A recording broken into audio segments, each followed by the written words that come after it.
Alright, so I made a post on the Dose subreddit. It basically just asked, hey, which game do you think is better, Uno or Dose? And it just kind of asked for their general opinion. So I'll be answering that question because there's a very clear answer here. Um, it's subjective, like, so hardly subjective. And by hardly, I mean, like, really hard, not like, not very subject. Okay, you get what I mean. Shut up. I just want to make a point that these two games shouldn't really be competing for superiority. If anything, these two games should be working together to dominate the world.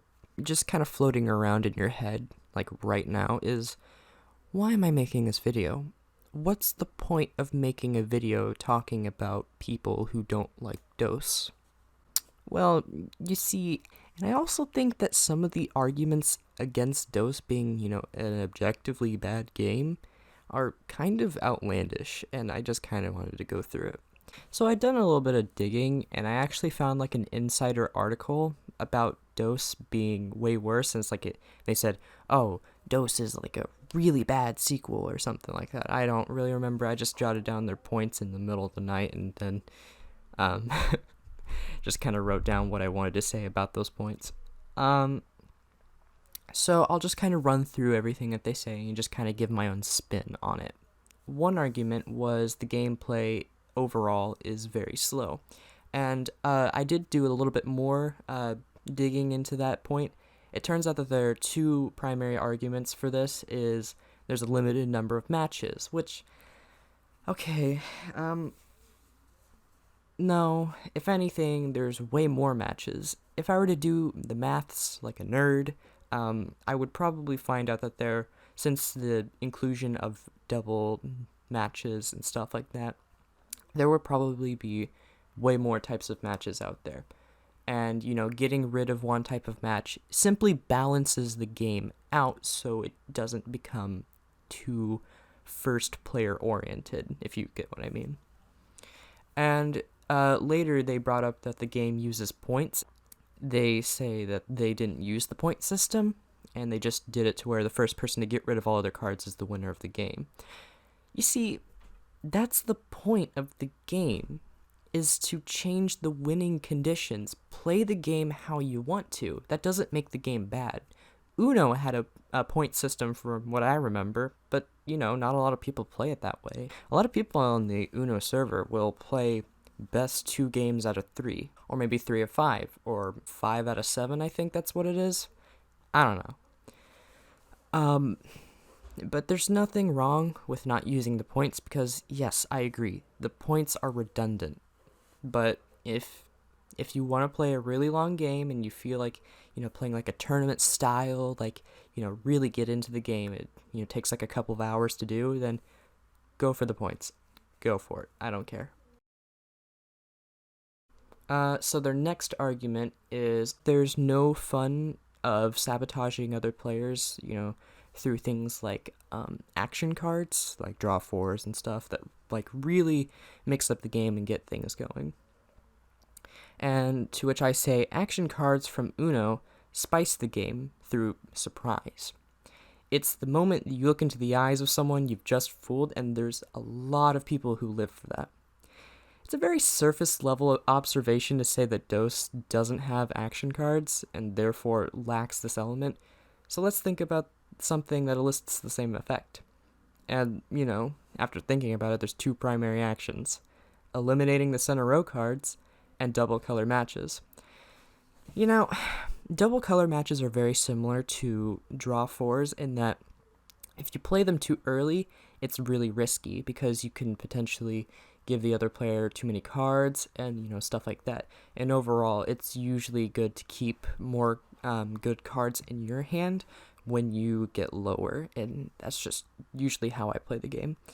And eliminating the center row cards. So let's say, for instance, that one player is on their last card, and they throw one card into the center row that they need to match. If you take that card away from them, you've inherently screwed them over.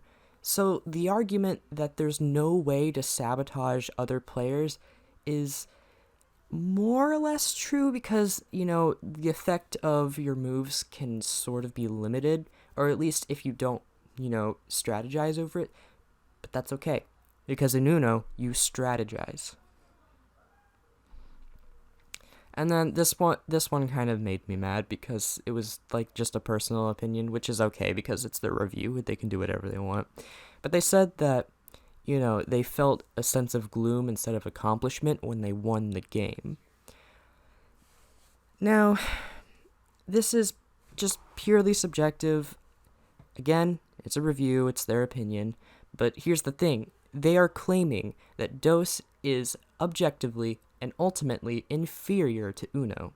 So I don't see the point of just saying, oh, it just wasn't fun for me personally. That's just how it was. I just felt bad when I played it. That could be for any reason. I don't really see it. Now we're gonna kind of move over from the insider thing, and we'll just move on to Amazon reviews that I've seen, because these are the ones that matter. These are the opinions of people who have bought the game and played it, and they're not, out there to critique the game. They're simply there to play it and give their voice. So they say that there's a first player advantage, which I've definitely thought this in the past. I used to think, oh, well, if you're the first player, you can simply just win. Here's the thing, though. It's actually kind of the opposite. The first player will never win on their first turn. The most powerful move, the double color match, which removes 3 cards total from their hand, will leave the first player with only 1 card in their hand. And you might think that having 1 card in your hand is really good. It's actually bad. You want to have 2 cards in your hand so you can potentially make double matches. More often than not, you'll be left with cards that you can't match with the other cards in the center row. Like, you usually don't store, hashtags when you go out like that, but there are situations in which doing this is good. But the thing is that you're going to actually set up the second player, because you've given them 3 cards in the center row, which it enables them the ability to play, 9 cards? Up to 9 cards or so in the center row, which they could win right then and there, and that's the risk that you would have to take. You simply do not have the time to get rid of all of your cards and give the other player the chance to just win. Anyways, so the funny thing about this whole ordeal is that in Uno, while this is not in any way likely, it is actually somewhat possible to just win right on your first turn. I don't care how unlikely this is, the point still goes to DOS for making a game that makes it impossible for the first player to win. So there was a point brought up that the games are too short. This all kind of comes up to the games that you're playing and who you're playing it with.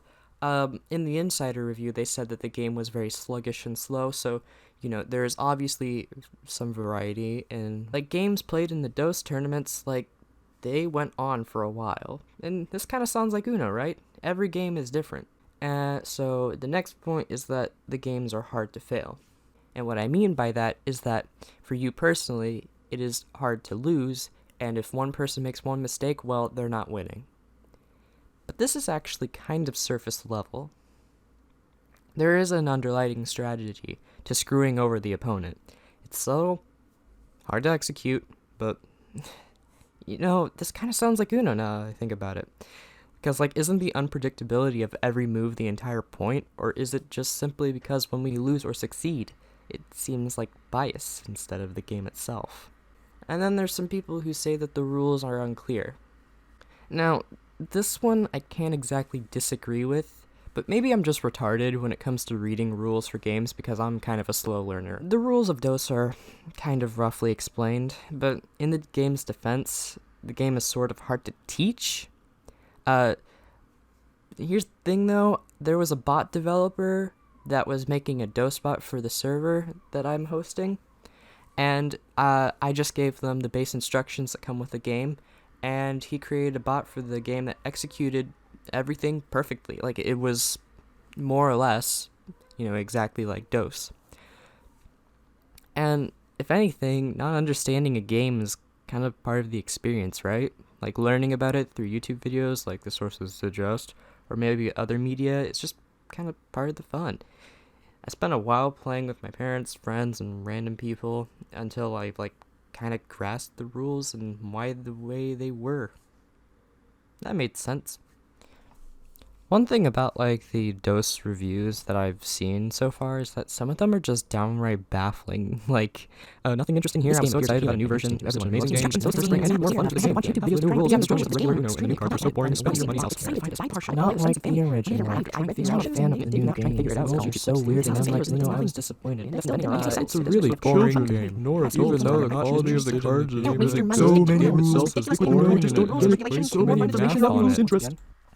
So after reading through all of that, there's actually one point that I want to go over. So Uno starts off pretty simple and, kind of standard. You get 7 cards to hold in your hand, and you can arrange these cards however you want. And when it's your turn, you can take 1 card from your hand and just throw it in the center. Here's the thing. The game makes it very clear that there are specific types of matches which initiates your brain and keeps you from getting stale and lazy. You're not allowed to just throw anything from your hand, so you have to plan accordingly. And then there's the action cards, and these things can be confusing for new players. The reverse card switches the direction of the game, which gets you thinking about the mechanical turn order. There's the skip card, which doubles down on this confusion. Trust me, so many times while playing IRL Uno, I end up being the one who keeping track of all of this stuff. So yeah, it's really easy to lose your players. This already makes things slightly difficult to keep up with, and a lot of the time you require reassurance from everyone else that's playing. And then there's the draw cards. Not only do you have to draw a certain amount of cards, but you also have to have your turn sacrificed, and when you include stacking, you have to think about basic math. And overall, that's pretty much it. So let's talk about the sort of catharsis of playing Uno. When you match colors, you just kind of play a number on top of a color, and you're like, oh, okay, well the colors are the same, pretty good. But then you can match cards by number, which can change the color, and that's usually where you're like, haha, I've done something smart. And you usually don't even need, something powerful like a wild to do that. You never feel like when you're changing the color this way that you've cheated the game or that you needed help. It's just that you use skill and some of the game's mechanics to just dick around with the other players. Now in DOS, you're also given 7 cards, and you can arrange them the same way like in Uno. In this game, you actually have to focus on the numbers, which gets you thinking about equivalence problems. You begin to play for a while and be like, what's the point of the colors if I'm looking for numbers? I mean, all of these cards have green, red, and all of that stuff clearly all over it. What's the point? And then you learn about color matches, effectively matching exact cards. And these matches allow you to get rid of more cards. So now you can engage with the colors and you'll feel awesome when you finally get to match the colors. The throwdown of the entire game occurs towards double matches. This is where you begin to do basic math problems such as addition and, well, nothing else, and that's it. These matches are especially satisfying because you feel like you've done something complicated and you've removed a bunch of cards from the process, and it makes you feel like a genius. The action cards present some very critical thinking when first playing. When you tell me that they allow me to use them as anything I need them to be, I'll be like, alright, I need a double color match, a single color match, pronto. But a new player would immediately freeze. They would ask, what do I need this card to be? And that's the flaw of these cards. You only truly use them to your advantage when you understand how to use them. And this can be a turnoff for unfamiliar players, but it also makes you feel like a god who started off as nothing but a scrub that dominated the game through advanced play. When playing against a newbie, this feels amazing. When playing against another pro, this can feel like a step forward towards domination or a risky play. And those are the satisfying moments of DOS. What about the moments where you fail? Fail to play. Drawing. The game is designed to make this as not annoying as possible. Instead of drawing continuously until you can play, like in Uno, you draw 1 card and then decide which card you want to toss into the center.